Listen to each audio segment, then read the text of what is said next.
আসসালামু আলাইকুম। আপনাদের সকলকে স্বাগতম জানাই আমার নতুন আরেকটি ভিডিওতে।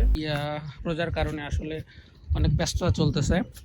তো গাড়িটা হচ্ছে আমার এখন চলছে, যদি আমি আপনাদেরকে দেখাই,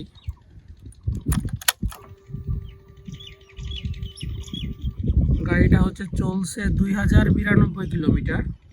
অর্থাৎ আমি বাড়ি যাইতে যাইতে এখান থেকে আমার হচ্ছে এটা 2100 অর্থাৎ 2100 কিলোমিটার হয়ে যাবে। তো গাড়ি যে এটা চালালাম তো এই চালায় আমার এক্সপিরিয়েন্সটা কি সেটা আজকে আপনাদের সাথে আমি এখন শেয়ার করব। তো গাড়িতে হচ্ছে এমনিতে সব কিছু ঠিকঠাক লাগতেছে আমার এখন পর্যন্ত, মানে মানুষের যে মাইলেজ প্রবলেমটা ওইটা আমার হয় নাই। 2100 কিলোমিটারে আমার স্টার্ট বন্ধ হয়েছে কিনা, হ্যাঁ বন্ধ হয়েছে, বাট সেটা ধরার ভিতরে পড়ে কিনা আই ডোন্ট নো। কারণ আমার মনে হয় 2বার অথবা 3বার বন্ধ হয়েছে 2100 কিলোমিটারের ভিতরে। অ্যান্ড আমার প্রথম 1000 কিলোমিটারে আমার কাছ থেকে একবারও বন্ধ হয় নাই। তো বন্ধ হওয়া বা দুই দুই টাইপের আছে। একটা আছে হচ্ছে ক্লাস অ্যাডজাস্টমেন্ট ঠিক না থাকার কারণে, যেটা হচ্ছে আপনি যখন ভিড়ের ভিতরে থাকেন, যখন আপনি স্লো স্লো চালাচ্ছেন, তখন ক্লাসটা আপনার একটু এদিক এদিক হয়ে যায়, এই জন্য বন্ধ হয়ে যায় লো স্পিডে। সেটা একটা বিষয়। আর একটা বিষয় আছে, আপনি যখন আইডল আরপিএমে থাকেন, অর্থাৎ আপনি দেখা গেল বেশ দ্রুত আসতেছিলেন, হঠাৎ করে স্লো করলেন, আরপিএমে আপনি মানে থ্রটল পুরো ছেড়ে দিছেন, দিয়ে হচ্ছে আপনি তখন আইডল আরপিএমে চলে গেছে আপনার বাইক, হঠাৎ করে ওই টাইমে বন্ধ হয়ে যায়। তো আমার কাছ থেকে যে 2বার বন্ধ হয়েছে, 2বারই সম্ভবত স্পিড ব্রেকারেই বন্ধ হয়েছে, 2বার বা 3বার। তো কি ছিল যে আমি হয়তো 40-50 স্পিডে আসতেছিলাম 4 গিয়ারে বা 5 গিয়ারে। তো আমি গিয়ার হচ্ছে হঠাৎ করে 2 গিয়ারে নিয়ে চলে আসছি, অ্যান্ড স্পিড হচ্ছে আমি থ্রটল পুরো ছেড়ে দিছি, অ্যান্ড গাড়ি হচ্ছে হঠাৎ করে ওই স্পিড ব্রেকার পাওয়ার টাইমে বন্ধ হয়ে গেছে। তো এটা ঠিক করার জন্য আমার মনে হয় কয়েকটা সিস্টেম আছে। একটা হচ্ছে, আপনি যখন স্পিড ব্রেকারটা পার হবেন, তখন আপনার যদি ক্লাসটা ধরা না থাকে পুরোপুরি, তাইলে আপনার অটোমেটিক্যালি বাইকের যে চাকার রোটেশন, সেটার সাথে আপনার ইঞ্জিন অটোমেটিক্যালি রোটেট করবে, এই জন্য আপনার বাইক স্টার্ট বন্ধ হওয়ার চান্স কম।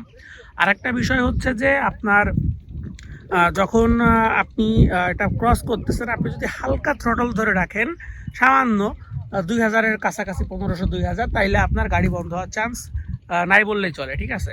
তো এই হচ্ছে গাড়ি বন্ধ হওয়ার বিষয়টা। যদি মাইলেজের বিষয়ে আসি, আমি মাইলেজ বেশ কয়েকবার টেস্ট করছি, অ্যান্ড আমি সর্বনিম্ন পাইছি 52, অ্যান্ড উপরে আমি 62 পর্যন্ত পাইছি। সারপ্রাইজিং থিং হচ্ছে, আমি প্রথম দিকে বেশি পাইছি, 62 পাইছি, 60 পাইছি, 59 পাইছি, অ্যান্ড শেষে লাস্ট যে 2-3বার চেক করছি, 3বারের ভিতরে 2বার পাইছি 52, পরপর 2বার, অ্যান্ড আর একবার পাইছি আমি হচ্ছে মেবি 56। সো ওভারঅল মাইলেজ যেটা পাচ্ছি সেটা নিয়ে আমি খুব একটা অসন্তুষ্ট না, বাট আমি সবসময় আশা করবো যে এটা যেন 55-র উপরে থাকে। 55-র নিচে আসলে 125 সিসির বাইক থেকে এটা কোনোভাবে আশা করা যায় না। এবার যদি আসি গাড়ির বিল্ড কোয়ালিটিতে, এইটা নিয়ে আমার আসলে স্যাটিসফ্যাকশন আস্তে আস্তে নষ্ট হচ্ছে। কারণ কি, দেখেন, আমি বাইকটা কিনছি এখনও 2 মাস হয় নাই। আমি জানুয়ারির 23 তারিখে কিনছিলাম, এই মার্চের 23 তারিখে হচ্ছে 2 মাস হবে। আমার বাইক আমার জানা মতে কোথাও ঘষা খায় নাই, কিচ্ছু হয় নাই, অ্যান্ড আমি আমার গ্রাব রেইলে কিছু ঝুলাই না। আমার এখানে ঝুলানোর জন্য দেখেন, এই যে এখানে হচ্ছে আংটা অলরেডি লাগাইছি, অ্যান্ড এটা আমি আমার বাইক কেনার কয়েকদিনের ভিতরে এই আংটাটা লাগাইছি, ঠিক আছে। তো আমার এই রিলেটেড কোনো সমস্যা হওয়ার কথা না, আংটা রিলেটেড বা এই ধরার কারণে। বাট যদি আপনি দেখেন, এইখানে অলরেডি রং চটে গেছে, এই জায়গাটা রং চটে গেছে, এই জায়গাটারও রং চটে গেছে।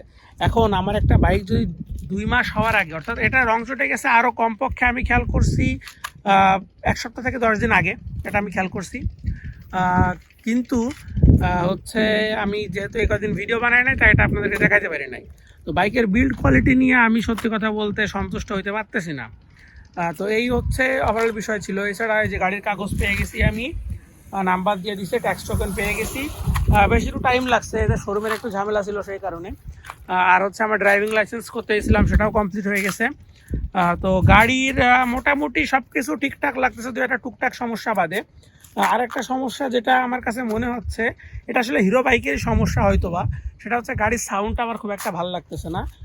গাড়ি তো বেশি চালাই নাই, বাট গাড়ির সাউন্ডটা কেমন জানি, কী বলবো, 100 সিসি বা হচ্ছে 80 সিসির গাড়িগুলো যেমন একটা ঝনঝন টাইপের সাউন্ড না, একটা 125 সিসির বাইক থেকে আরও একটু ভালো সাউন্ড আশা করি, যেটা আর কি এটা থেকে পাওয়া যায় না। তো এর আগে যেহেতু আমি 150 সিসির গাড়ি চালাইছি, অ্যান্ড ওটা ছিল হোন্ডার বাইক, সো ওটার সাউন্ড শুনে আমি অভ্যস্ত। কিন্তু এটা সাউন্ড আসলে আমার কাছে একটু কেমন জানি লাগে, সাউন্ডটা মানে খুব একটা মনে ধরে না সাউন্ডটা। বাট এক্সজস্টের যে সাউন্ডটা আছে এই সাউন্ডটা আমার খুবই ভালো লাগে, খুবই ভালো। কারণ যখন আমি থ্রটলটা ছাড়ি তখন যে গুম গুম করে সাউন্ডটা হয় না, মনে হয় যে এটাই মনে হয় কোনো আফটার মার্কেট এক্সজস্ট লাগানো, বা মানে আফটার মার্কেট হলে ওই যে ছাপড়িরা যেগুলো লাগানো ওইগুলো না, মানে একটা সুন্দর একটা সাউন্ড হয়, আমার খুবই ভালো লাগে সাউন্ডটা। তো এই ছাড়া আমার গাড়ির আর তেমন আমি কোনো ইস্যু টিস্যু পাই নাই, গাড়ি চলতেছে ভালো। 2100 কিলোমিটার চালাই ফেলছি। অ্যান্ড যেহেতু রমজান মাস তাই গাড়ি একটু কম বেরো করা হয়।